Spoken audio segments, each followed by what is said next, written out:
नमस्कार, मैं राजनीतिक परिवार में पैदा हुआ। जब मैं छोटा सा था 1980 में प्रियंका और मैं घर में लेई बनाते थे, रात को निकलकर पोस्टर चिपकाते थे। चुनाव समझता हूं, 20 साल से मैं स्वयं चुनाव लड़ रहा हूं। पोलिंग कैसे होती है, पोलिंग बूथ कैसे मैनेज किया जाता है, वोटर लिस्ट, फॉर्म 17, ये सब मैं गहराई से समझता हूं। कुछ समय पहले हमें दाल में काला लगा। चुनाव के नतीजे आते थे, मूड एक तरीके का होता था, रिजल्ट दूसरे तरीके का। मुझे याद है उत्तराखंड में हम चुनाव हारे।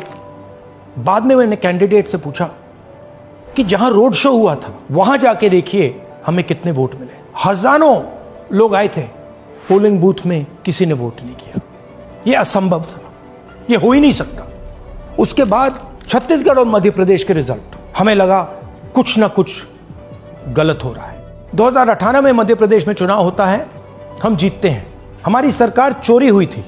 2023 में चुनाव होता है, मैंने अपने आंखों से भारत जोड़ो यात्रा में देखा, भयंकर एंटी इनकम्बेंसी, और हमें 65 सीट मिलते हैं। इम्पॉसिबल, हो ही नहीं सकता। और फिर महाराष्ट्र में पहली बार हमें सबूत मिला।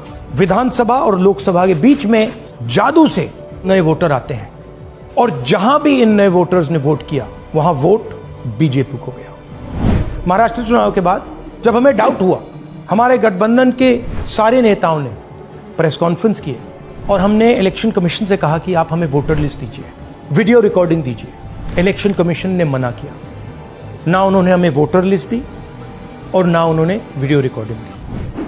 डाउट हुआ, क्यों नहीं दे रहे, क्या कारण है? तो हमारे दिमाग में सवाल उठा, क्या इलेक्शन कमीशन बीजेपी की मदद कर रहा है? क्या इलेक्शन कमीशन ही इलेक्शन को चोरी करवा रहा है? इसके बाद हमने एक टीम सेटअप की और हमने उन्हें कहा कि आप जाइए, एक कंस्टिट्यूएंसी में जाके ढूंढिए, सच्चाई ढूंढिए, किस प्रकार से चीटिंग की जा रही है, किस प्रकार से यह काम किया जा रहा है और कौन कौन इस काम को कर रहे हैं। सबसे महत्वपूर्ण बात यह है कि इलेक्शन कमीशन डिजिटल डेटा नहीं देता है, फिजिकल डेटा देता है। मतलब लाखों कागज में वोटर लिस्ट दे देगा, मगर डिजिटल वोटर लिस्ट किसी को कभी नहीं देता है। क्यों नहीं देता? कारण क्या है? कारण है कि अगर डिजिटल डेटा मिल जाए तो इलेक्शन कमीशन की सच्चाई पूरे देश को पता लग जाए। हमने टीम को बताया, मैंडेट दी कि आप जाके चेक कीजिए, आप 5-7 सीटों पे पता लगाइए कि चीटिंग हुई, और अगर हुई तो कैसे हुई। टीम ने हमें एक दिन बताया कि 5-7 सीटों पे काम किया ही नहीं जा सकता। क्यों? मैंने उनसे पूछा क्यों नहीं किया जा सकता। उन्होंने मुझे ये कागज दिखाए। ये जो कागज हैं, ये एक लोकसभा के कागज नहीं है, ये एक विधानसभा के कागज है, और इन कागजों को हमने मैन्युअली सॉर्ट करना पड़ा। और पूरा का पूरा काम जो हुआ है, इसमें 6 महीने लगे हैं, और एक असेंबली सीट में हम ये काम कर पाए हैं। क्यों? क्योंकि डिजिटल डेटा नहीं दिया जाता। अगर इलेक्शन कमीशन ने हमें डिजिटल डेटा दिया होता तो हम ये कार्रवाई पूरे देश में, हर लोकसभा में, हर विधानसभा में 15 मिनट में करके दिखा देते। हमारे पास अनलिमिटेड रिसोर्सेज नहीं है, इसलिए हमने ये रिसर्च सिर्फ एक लोकसभा में, एक विधानसभा सीट में की। मगर मुझ में अब पूरा भरोसा है कि ऐसी 100 से ज्यादा सीटें हैं हिंदुस्तान में। जो यहां हुआ है उन सीटों में भी हुआ है। और याद रखिए, अगर बीजेपी को 10-15 सीटें कम आती तो आज नरेंद्र मोदी प्रधानमंत्री नहीं होते, इंडिया गठबंधन की सरकार होती। जांच ने 5 तरीके की चोरी पकड़ी है। डुप्लीकेट वोटर, जिसका मतलब एक वोटर के नाम वोटर लिस्ट में अनेक जगह आ रहे हैं। फेक एड्रेस, मतलब एड्रेस है ही नहीं, या फिर house number 0। Bulk voter in single address, मतलब एक छोटे से घर में 40, 50, 60 लोग रह रहे हैं। इनवैलिड फोटोज, छोटी सी फोटो है या फिर फोटो ही नहीं है, और वो जो छोटी फोटो है वो दिखती भी नहीं है। कौन है, किसका चेहरा है, नहीं पता लग सकता।